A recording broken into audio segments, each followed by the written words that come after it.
The door to the roadside bar creaked open as a small figure stepped inside, letting in a beam of fading sunlight that sliced through the smoky air. The laughter stopped for just a second, enough for every pair of rough, tattooed eyes to turn toward her. She couldn't have been more than 16, maybe 17, wearing a worn-out leather jacket far too big for her frame. Her sneakers were muddy, her jeans torn, and her hair tied back in a messy ponytail. She hesitated, clutching the edges of her jacket like armor as the eyes around her filled with confusion, curiosity, and soon, laughter. It wasn't cruel at first, more the kind of disbelief that ripples through a crowd when something seems out of place. But then the laughter deepened, a few hoots echoing across the room. The Iron Wolves, one of the most feared biker clubs in the county, had never seen anyone like her walk in alone. A teenage girl, standing among grizzled men who rode steel monsters and lived by rules older than she was. The biggest of them, Tank, leaned back and barked a laugh. "What's this, a lost Girl Scout?" The room erupted again, bottles clinking, boots stomping. But the girl didn't move. She stood there, breathing slow, until the noise started to die down, and that's when they noticed the patch on the back of her jacket.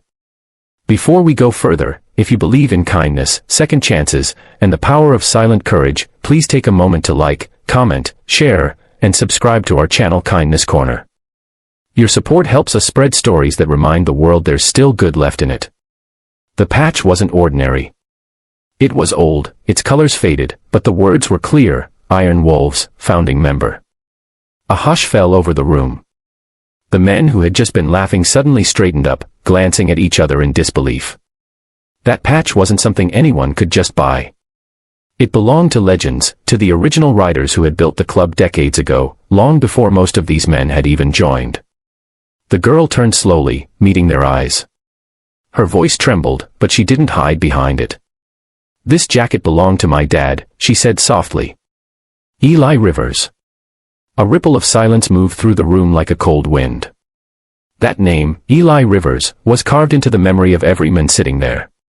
He had been one of the Iron Wolves' best riders, a leader, and a man who never backed down from a fight, or from doing what was right. He died years ago in an accident on Route 66, saving a family trapped in a burning car.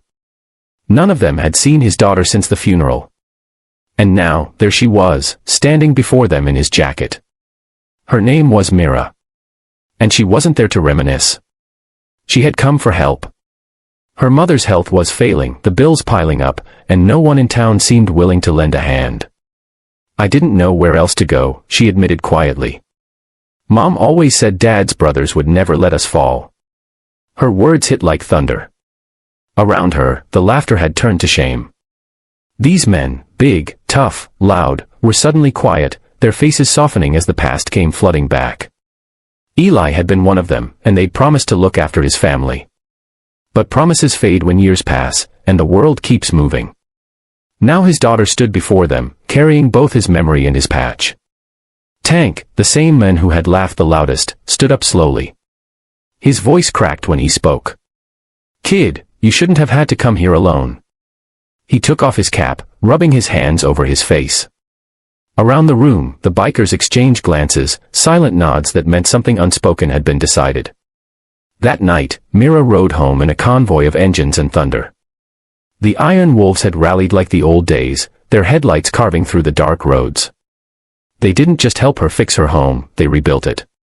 The next morning, neighbors watched in awe as a dozen bikers painted walls, repaired fences, and carried groceries. For the first time in years, Myra's mother smiled. But it wasn't just about repairs. Something inside the club had changed. Mira became a quiet symbol of what they'd lost, and what they'd found again. The old loyalty that had been buried under years of pride came roaring back. They started charity rides, delivering food to struggling families, raising funds for veterans, and visiting kids in hospitals, always wearing their patches proudly, always remembering why they began. And at every ride, right at the front, was Mira, riding her father's old bike, restored by the same men who once thought they had nothing left to fight for. The sight of her, young, determined, carrying her father's name, gave them purpose again. People in town began calling her the Little Wolf. Months later, during the annual Iron Wolves gathering, Tank handed Mira something wrapped in cloth. Inside was a new patch, custom made. It read, "Legacy Rider." below it, in smaller letters, daughter of Eli Rivers. As the men watched her sew it beside her father's original patch, not a single eye stayed dry. She looked up at them and smiled faintly. Dad used to say the patch doesn't make you strong, it reminds you who you ride for. The words echoed in the silent hall. And in that moment, every man in that room understood, it wasn't just leather or thread that held their brotherhood together. It was love, loyalty, and the kind of courage that doesn't need to roar to be heard. From that day forward, wherever the Iron Wolves rode, people noticed the young girl among them, the one whose jacket told a story louder than any engine. She wasn't just carrying her father's legacy. She was writing her own. If this story touched your heart, please don't forget to like, share, and subscribe to Kindness Corner. Every click helps us share more real stories of love, redemption, and humanity with the world. Before you go, tell us in the comments, what does loyalty mean to you? Have you ever met someone whose quiet strength inspired you? And as the engines of the Iron Wolves thundered down the open highway, the wind caught Myra's jacket, the twin patches glinting in the sun, a reminder that kindness, like legacy, never truly fades.